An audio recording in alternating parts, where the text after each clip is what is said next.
Ano to? Plus one? 1 million o kwintas? Dito ako sa kwintas. Kasi sigurado makakapagparitoke at makapagpaganda na ako nito.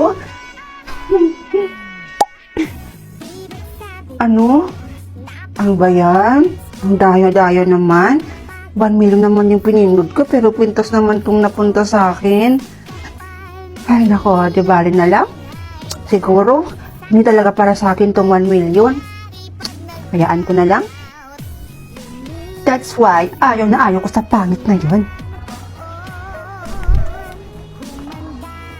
Gosh! Friend, speaking of, look at your back. Sirang-sira na naman yung araw ko today. Dahil nakita ko na naman yung pagmumukha ng pangit na to. Tol, tingnan mo, yung ning pangit to, napagtitripan na naman. Ano ba kasi ang nasa mukha mo, Nimpa? It's look like paminta. True. Tigilan nyo na ako Wala naman akong ginagawang masama sa inyo. Ang sasama nyo sa akin. Aray ko! Pakak! Wala ka pala, Rosette Tumatapang ka na, ha? Rosette! Yung mga notebooks ko, yun yung mga assignments ko, Balik mo sa akin yan. Mga assignments mo nandito?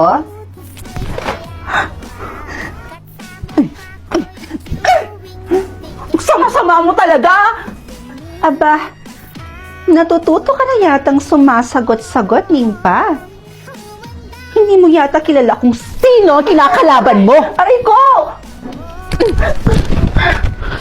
Isa ka pa! Patricia, hawakan mo nga yung babaeng yan. Hawakan mo. Sure.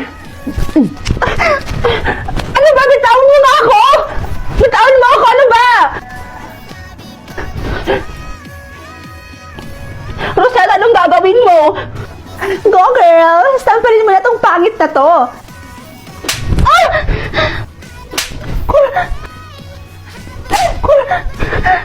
Tama na! Tama na! Bitawan mo ako!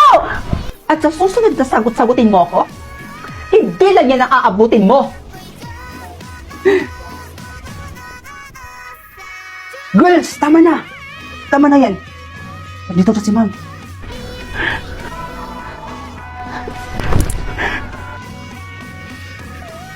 Nimpa, ano nangyari sa'yo? Bakit ganyan yung itsura mo, ha? May nag-away ba sa'yo? Wala po. Ayos lang po ako, ma'am. Okay, class. Bago ko makalimutan.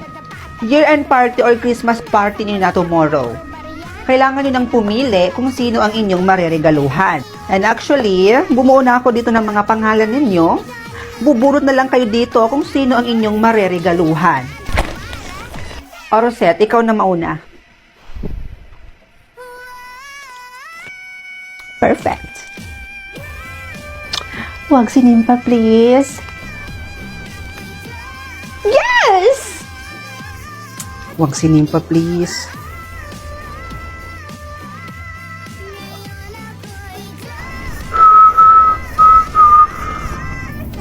Ayawa. Anak ng putakti naman,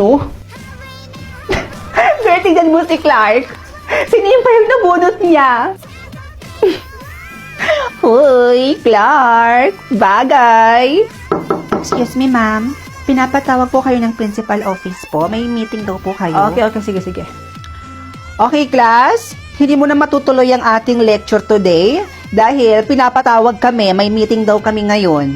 Huwag kayo masyadong mag-iingay dito, ha? Goodbye, class. Tol, baka namang pwedeng magpalit na lang tayo. Loh, ayoko nga. Kunin mo na yan, Tol. Oo nga naman kasi, Clark. Tanggapin mo na yan. Juicy kape. Malay mo, diyan na pala magsisimula yung love story niyo ni Nimpa. Ito talaga parang di kaibigan Hoy, pangit. Alam mo, kung ako sa'yo, huwag ka lang sumali sa ganito. Kasi, hindi ka naman nababahagi dito At isa pa, wala akong alam na ireregalo sa'yo. Pangit mo kasi. Sakit mo naman magsalita, Clark. Umiyak na tuloy si Nimpangit. Inay, sa tingin niyo po ba, dapat pa akong pumunta sa year-end party namin? Aba, oo naman anak. Bakit naman hindi? Baka kasi pagtawanan lang po ako doon eh. Alam mo anak, huwag mo nang intindihin yung mga taong nanglalait o nang-aalip basta sa iyo. Ang mahalaga, wala kang ginagawang masama sa kanila. Hindi ka man maganda sa panlabas na anyo. Ang importante anak, yung dito. Aanhin natin yung kagandahan mo sa panlabas na anyo. Kung hindi naman mabuti ang iyong kalooban anak. Kaya wala kang dapat ikabahala anak. Dahil wala ka namang tinatapakang ibang tao. Naiintindihan mo ba ako?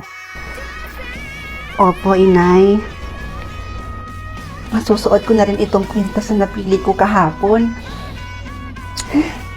Excited na ako. Isuot ko na nga to. Ayan. Ang ganda.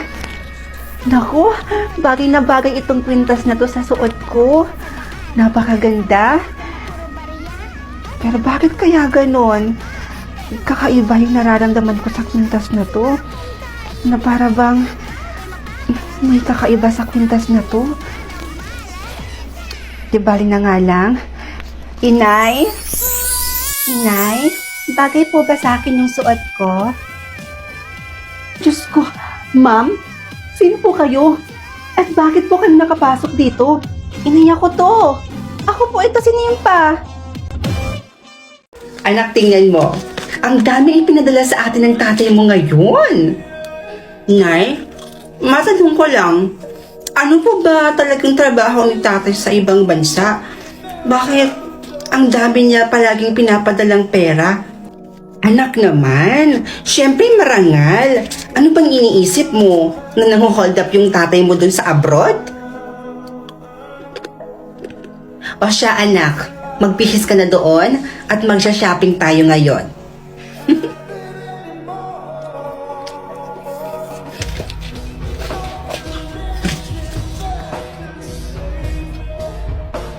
Nay, nagpadala na naman ba sa inyo si tatay? Di ba kakapadala lang niya nung isang araw? O bakit anak? Ayaw mo ba ng ganon? Na marami tayong pera? O ito na ha. Ayan, baon mo yan. O yan ako, ubusin mo yung pera mo na yan ha. Kung gusto mo, mag-shopping ka ngayon din. Oo, para mas mabilis maubos yung pera mo. Tapos kapag naubos na, humingi ka sa akin ulit, ha?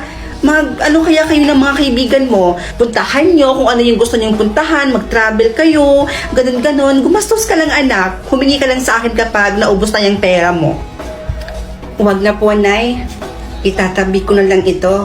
Sayang din pangdagdag ng ipon ko. Bala ko kasi sanang bumili ng sasakyan.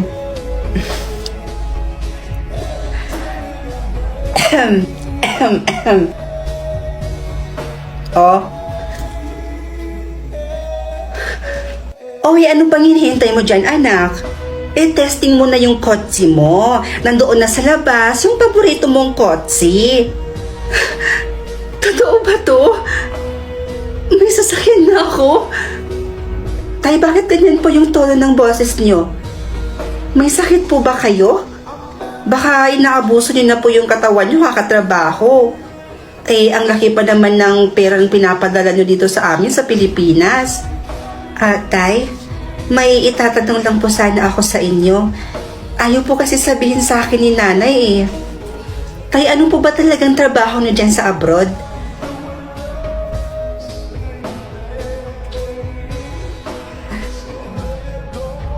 Sige po, tay.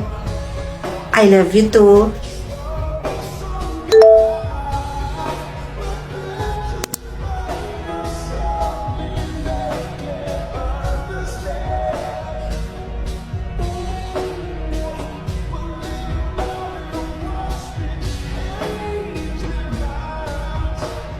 Ano pa naman yan, Berto? Magpagaling ka na yan. Paano naman tayo yan kapag umuwi ka? Diyan ka na lang? Ano ka ba naman? Magpagaling ka dyan, tapos magtrabaho ka na ulit. Tapos yung pipiliin mo makatrabaho mo, yung walang sakit. Nay, ay, anak, si tatay ba to? Si tatay ba yan? Sabihin niyo sa akin ng totoo, Nay. Ano po ba talagang trabaho ni tatay sa abroad? Bakit ang bilis natin yumaman? Oo na, eto na. Eto na, sasabihin ko na. Ang trabaho kasi ng tatay mo sa Malaysia, anak, isa siyang keyboard actor sa Malaysia. Ano? Nakikipagtalik ang tatay mo sa mga kapwa niyang lalaki, anak, para kumita ng malaking pera. Pero ang kapalit naman nito, kailangan daw videohan.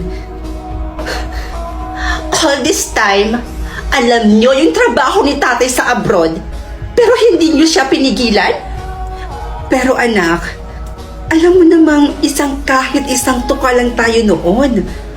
Pero kita mo ngayon, ang dami na nating pera, ang ganda ng bago nating bahay, at ang laki-laki. Tapos nabibili na natin lahat ng gusto natin. 'Di ba? Dahil lang yun sa trabaho ng tatay mo, anak. Wala akong pakialam, Nay. Kahit maubos pa lahat ng naipundar natin, makauwi lang si tatay dito ng buhay.